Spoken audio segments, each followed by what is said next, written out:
출애굽기 34장. 주님께서 모세에게 말씀하셨다. 너는 돌판 2개를 처음과 같이 깎아라. 그러면 내가 깨뜨려버린 처음 돌판 위에 쓴 그 말을 내가 새 돌판에 다시 새겨주겠다. 너는 그것을 내일 아침까지 준비해서 아침에 일찍 시내산으로 올라와서 이 산 꼭대기에서 나를 기다리고 서 있거라. 그러나 아무도 너와 함께 올라와서는 안 된다. 이 산에 어디에도 사람이 모여서는 안 된다. 산 기슭에서 양과 소에게 풀을 뜯기고 있어도 안 된다. 모세는 주님께서 그에게 명하신 대로 돌판 2개를 처음 것과 같이 깎았다. 이튿날 아침에 일찍이 일어나서 그는 2 돌판을 손에 들고 시내산으로 올라갔다. 그때 주님께서 구름에 쌓여 내려오셔서 그와 함께 거기에 서서 거룩한 이름 주를 선포하였다. 주님께서 모세의 앞으로 지나가시면서 선포하셨다. 주, 나 주는 자비롭고 은혜로우며 노하기를 더디하고 한결같은 사랑과 진실이 풍성한 하나님이다. 수천 대에 이르기까지 한결같은 사랑을 베풀며 악과 허물과 죄를 용서하는 하나님이다. 그러나 나는 죄를 벌하지 않은 채 그냥 넘기지는 아니한다. 아버지가 죄를 지으면 본인에게 뿐만 아니라 3, 4대 자손에게까지 벌을 내린다. 모세가 급히 땅에 엎드려서 경배하며 아뢰었다. 주님, 주님께서 저에게 은총을 베푸시는 것이 사실이면 주님께서는 우리와 함께 가주시기 바랍니다. 이 백성이 고집이 센 백성인 것은 사실이나 주님께서 우리의 악과 우리의 죄를 용서해 주시고 우리를 주님의 소유로 삼아 주시기를 바랍니다. 주님께서 말씀하셨다. 내가 이제 너희와 언약을 세운다. 내가 너희 모든 백성 앞에서 이 세상 어느 민족들 가운데서도 이루어진 적이 없는 놀라운 일을 하여 보일 것이다. 너희 주변에 사는 모든 백성이 나 주가 너희에게 하여 주는 그 일이 얼마나 두려운 일인지를 보게 될 것이다. 너희는 내가 오늘 너희에게 명하는 것을 삼가 지키도록 하여라. 내가 이제 너희 앞에서 아모리 사람과 가나안 사람과 헷 사람과 브리스 사람과 히위 사람과 여부스 사람을 쫓아내겠다. 너희는 삼가 너희가 들어가는 땅에 사는 사람들과 언약을 세우지 않도록 하여라. 그들과 언약을 세우면 그것이 너희에게 올무가 될 것이다. 그러니 너희는 그들의 제단을 허물고 그들의 석상을 부수고 그들의 아세라 목상을 찍어버려라. 너희는 다른 신에게 절을 하여서는 안 된다. 나 주는 질투라는 이름을 가진 질투하는 하나님이기 때문이다. 너희는 그 땅에 사는 사람들과 언약을 세우지 말아라. 언약이라도 세웠다가 그들이 자기들의 신들을 음란하게 따르며 그 신들에게 제사를 드리면서 너희를 초대하면 너희는 그 초대를 거절하지 못하고 그리로 가서 그 제물을 먹지 않겠느냐. 또 너희가 너희 아들들을 그들의 딸들과 결혼시키면 그들의 딸들은 저희 신들을 음란하게 따르면서 너희의 아들들을 꾀어 자기들처럼 음란하게 그 신들을 따르게 만들 것이다. 너희는 신상을 부어 만들지 못한다. 너희는 무교절을 지켜야 한다. 내가 너희에게 명한 대로 아빕월에 정해진 때에 이래 동안 누룩을 넣지 않은 빵을 먹어라. 이것은 너희가 아빕월에 이집트에서 나왔기 때문이다. 태를 처음 열고 나온 것은 모두 나의 것이다. 너의 집짐승 가운데 처음 난 수컷은 소의 맏배이든지 양의 맏배이든지 모두 나의 것이다. 나귀의 맏배는 어린 양을 대신 바쳐서 대속하게 해야 한다. 그렇게 대속하지 않으려거든 그 목을 부러뜨려야 한다. 너희 아들들 가운데 맏아들도 모두 대속해야 한다. 그리고 아무도 내 앞에 빈손으로 나와서는 안 된다. 너희는 엿새 동안 일을 하고 이렛날에는 쉬어야 한다. 밭갈이 하는 철이나 거두어 들이는 철에도 쉬어야 한다. 너희는 밀을 처음 거두어 들일 때에는 칠칠절을 지키고 한 해가 끝날 때에는 수장절을 지켜야 한다. 너희 가운데 남자들은 모두 한 해에 3번 이스라엘의 하나님 나 주 앞에 나와야 한다. 내가 뭇 민족을 너희 앞에서 쫓아내고 너희의 영토를 넓혀주겠다. 너희가 한 해에 3번 주 너희의 하나님을 뵈려고 올라올 때에 아무도 너희의 땅을 점령하려 하지 않을 것이다. 너희는 나에게 바치는 희생 제물의 피를 누룩 넣은 빵과 함께 바치지 말아라. 유월절 제물은 이튿날 아침까지 남겨두어서는 안 된다.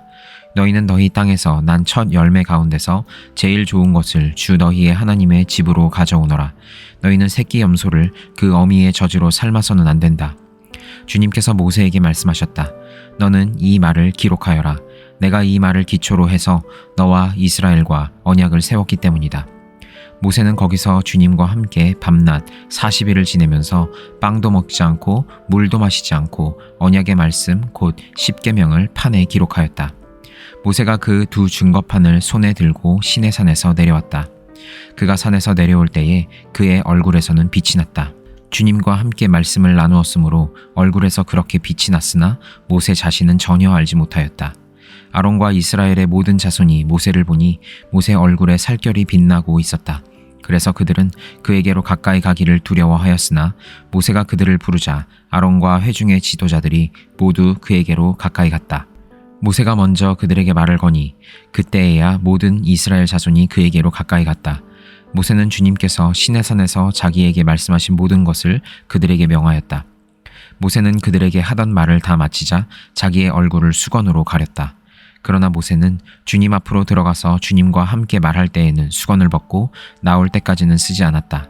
나와서 주님께서 명하신 것을 이스라엘 자손에게 전할 때에는 이스라엘 자손이 자기의 얼굴에서 빛이 나는 것을 보게 되므로 모세는 주님과 함께 이야기하러 들어갈 때까지는 다시 자기의 얼굴을 수건으로 가렸다.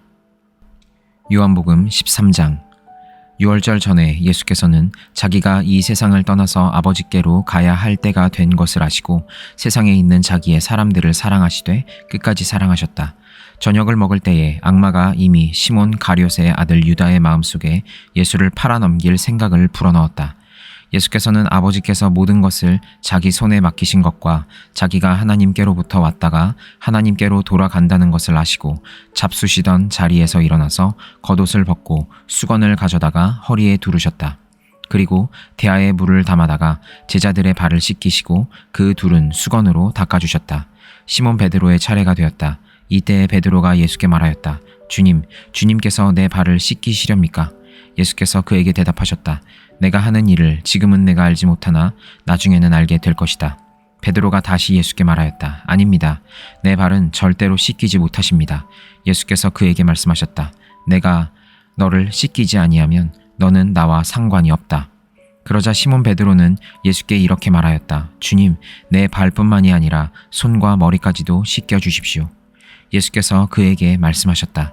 이미 목욕한 사람은 온몸이 깨끗하니 발밖에는 더 씻을 필요가 없다. 너희는 깨끗하다. 그러나 다 그런 것은 아니다. 예수께서는 자기를 팔아넘길 사람을 알고 계셨다. 그러므로 너희가 다 깨끗한 것은 아니다 하고 말씀하신 것이다. 예수께서 자기들의 발을 씻겨주신 뒤에 옷을 입으시고 식탁에 다시 앉으셔서 그들에게 말씀하셨다. 내가 너희에게 한 일을 알겠느냐? 너희가 나를 선생님 또는 주님이라고 부르는데 그것은 옳은 말이다. 내가 사실로 그러하다. 주이며 선생인 내가 너희의 발을 씻겨 주었으니 너희도 서로 남의 발을 씻겨 주어야 한다. 내가 너희에게 한 것과 같이 너희도 이렇게 하라고 내가 본을 보여준 것이다. 내가 진정으로 너희에게 말한다. 종이 주인보다 높지 않으며 보냄을 받은 사람이 보낸 사람보다 높지 않다. 너희가 이것을 알고 그대로 하면 복이 있다. 나는 너희 모두를 가리켜서 말하는 것이 아니다. 나는 내가 택한 사람들을 안다. 그러나 내 빵을 먹는 자가 나를 배반하였다. 한 성경 말씀이 이루어질 것이다. 내가 그 일이 일어나기 전에 너희에게 미리 말하는 것은 그 일이 일어날 때에 너희로 하여금 내가 곧 나임을 믿게 하려는 것이다. 내가 진정으로 너희에게 말한다. 내가 보내는 사람을 영접하는 사람은 나를 영접하는 사람이요 나를 영접하는 사람은 나를 보내신 분을 영접하는 사람이다. 예수께서 이 말씀을 하시고 나서 마음이 괴로우셔서 환히 드러내어 말씀하셨다. 내가 진정으로 너희에게 말한다. 너희 가운데 한 사람이 나를 팔아넘길 것이다. 제자들은 예수께서 누구를 두고 하시는 말씀인지 몰라서 서로 바라다 보았다.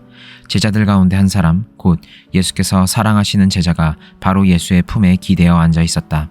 시몬 베드로가 그에게 고개짓을 하여 누구를 두고 하시는 말씀인지 여쭈어 보라고 하였다.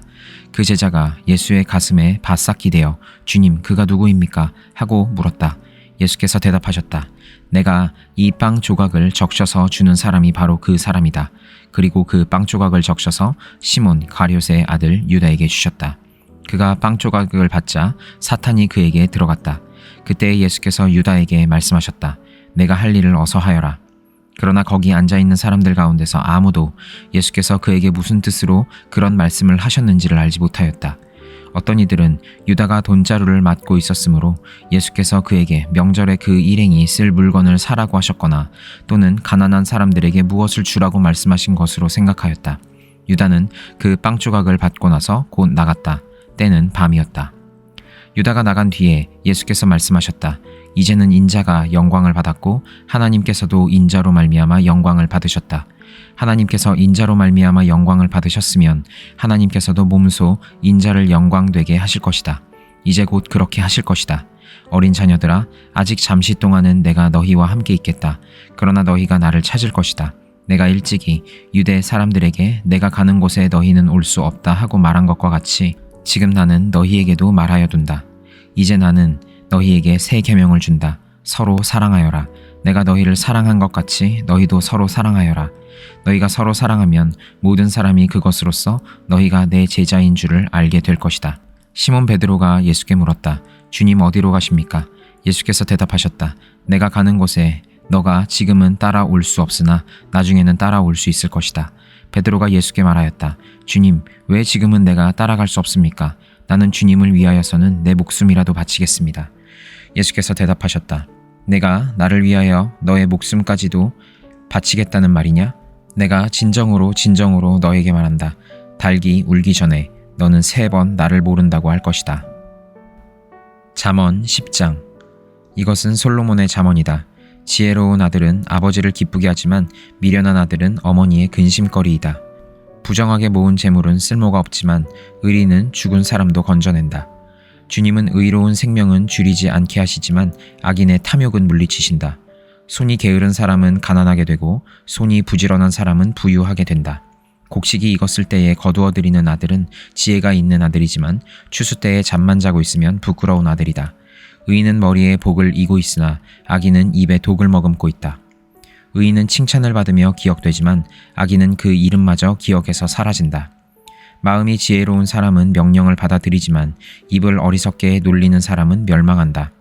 흠 없이 살면 앞길이 평안하지만 그릇되게 살면 마침내 드러나게 된다. 눈을 흘기면 고난이 생기고 입을 어리석게 놀리는 사람은 멸망한다. 의인의 입은 생명의 샘이지만 악인의 입은 독을 머금고 있다. 미움은 다툼을 일으키지만 사랑은 모든 허물을 덮어준다. 명철한 사람의 입술에는 지혜가 있지만 지혜가 없는 사람의 등에는 매가 떨어진다. 지혜로운 사람은 지식을 간직하지만 미련한 사람의 입은 멸망을 재촉한다. 부자의 재산은 그의 견고한 성이 되지만 가난한 사람의 빈곤은 그를 망하게 한다. 의인의 수고는 생명에 이르고 악인의 소득은 죄에 이른다. 훈계를 지키는 사람은 생명의 길에 이르지만 책망을 저버리는 사람은 잘못된 길로 들어선다. 미움을 감추는 사람은 거짓말하는 사람이요 남을 중상하는 사람은 미련한 사람이다. 말이 많으면 허물을 면하기 어려우나 입을 조심하는 사람은 지혜가 있다. 의인의 혀는 순수한 은과 같지만 악인의 마음은 아무 가치가 없다. 의인의 입술은 많은 사람을 먹여 살리지만 어리석은 사람은 생각 없이 살다가 죽는다. 주님께서 복을 주셔서 부유하게 되는 것인데 절대로 근심을 곁들여 주시지 않는다. 미련한 사람은 나쁜 일을 저지르는 데서 낙을 누리지만 명철한 사람은 지혜에서 낙을 누린다. 악인에게는 두려워하는 일이 닥쳐오지만 의인에게는 바라는 일이 이루어진다. 회오리 바람이 지나가면 악인은 없어져도 의인은 영원한 기초처럼 꼼짝하지 않는다. 게으른 사람은 부리는 사람에게 이의 초 같고 눈에 연기 같다. 주님을 경외하면 장수를 누리지만 악인의 수명은 짧아진다. 의인의 희망은 기쁨을 거두지만 악인의 희망은 끊어진다. 주님의 도가 정직한 사람에게는 힘이 되지만 악행을 하는 사람에게는 멸망이 된다. 의인은 영원히 흔들리지 않지만 악인은 땅에서 배겨내지 못한다. 의인의 입에서는 지혜가 나오지만 거짓말하는 혀는 잘릴 것이다. 의인의 입술은 남을 기쁘게 하는 말이 무엇인지 알지만 악인의 입은 거짓을 말할 뿐이다. 에베소서 3장. 그러므로 이방 사람 여러분을 위하여 그리스도 예수의 일로 갇힌 몸이 된 나 바울이 말합니다. 하나님께서 여러분을 위하여 일하도록 나에게 이 직분을 은혜로 주셨다는 것을 여러분은 이미 들었을 줄 압니다. 하나님께서는 나에게 그 비밀을 계시로 알려주셨습니다. 그것은 내가 이미 간략하게 적은 바와 같습니다. 여러분이 그것을 읽어보면 내가 그리스도의 비밀을 어떻게 이해하고 있는지를 알게 될 것입니다. 지나간 다른 세대에서는 하나님께서 그 비밀을 사람의 아들들에게 알려주지 아니하셨는데 지금은 그분의 거룩한 사도들과 예언자들에게 성령으로 계시하여 주셨습니다. 그 비밀의 내용인즉 이방 사람들이 복음을 통하여 그리스도 예수 안에서 유대 사람들과 공동 상속자가 되고 함께 한 몸이 되고 약속을 함께 가지는 자가 되는 것입니다. 나는 이 복음을 섬기는 일꾼이 되었습니다. 내가 이렇게 된 것은 하나님께서 그분의 능력이 작용하는 대로 나에게 주신 그분의 은혜의 선물을 따른 것입니다. 하나님께서 모든 성도 가운데서 지극히 작은 자보다 더 작은 나에게 이 은혜를 주셔서 그리스도의 헤아릴 수 없는 부요함을 이방 사람들에게 전하게 하시고 만물을 창조하신 하나님 안에 영원 전부터 감추어져 있는 비밀의 계획이 무엇인지를 모두에게 밝히게 하셨습니다. 그것은 이제 교회를 통하여 하늘에 있는 통치자들과 권세자들에게 하나님의 갖가지 지혜를 알리시려는 것입니다. 이 일은 하나님께서 우리 주 그리스도 예수 안에서 성취하신 영원한 뜻을 따른 것입니다. 우리는 그리스도를 믿음으로써 그분 안에서 확신을 가지고 담대하게 하나님께 나아갑니다. 그러므로 여러분을 위하여 당하는 나의 환난을 보고서 여러분이 낙심하는 일이 없기를 바랍니다. 내가 당하는 환난은 여러분에게는 영광이 됩니다. 그러므로 나는 아버지께 무릎을 꿇고 빕니다. 아버지께서는 하늘과 땅에 있는 각 족속에게 이름을 붙여주신 분이십니다. 아버지께서 그분의 영광의 풍성하심을 따라 그분의 성령을 통하여 여러분의 속 사람을 능력으로 강건하게 하여 주시고 믿음으로 말미암아 그리스도를 여러분의 마음속에 머물러 계시게 하여 주시기를 빕니다. 여러분이 사랑 속에 뿌리를 받고 털을 잡아서 모든 성도와 함께 여러분이 그리스도의 사랑의 너비와 길이와 높이와 깊이가 어떠한지를 깨달을 수 있게 되고 지식을 초월하는 그리스도의 사랑을 알게 되기를 빕니다. 그리하여 하나님의 온갖 충만하심으로 여러분이 충만하여지기를 바랍니다. 우리 가운데서 일하시는 능력을 따라 우리가 구하거나 생각하는 것 이상으로 더욱 넘치게 주실 수 있는 분에게 교회 안에서와 그리스도 예수 안에서 영광이 대대로 영원 무궁하도록 있기를 빕니다. 아멘.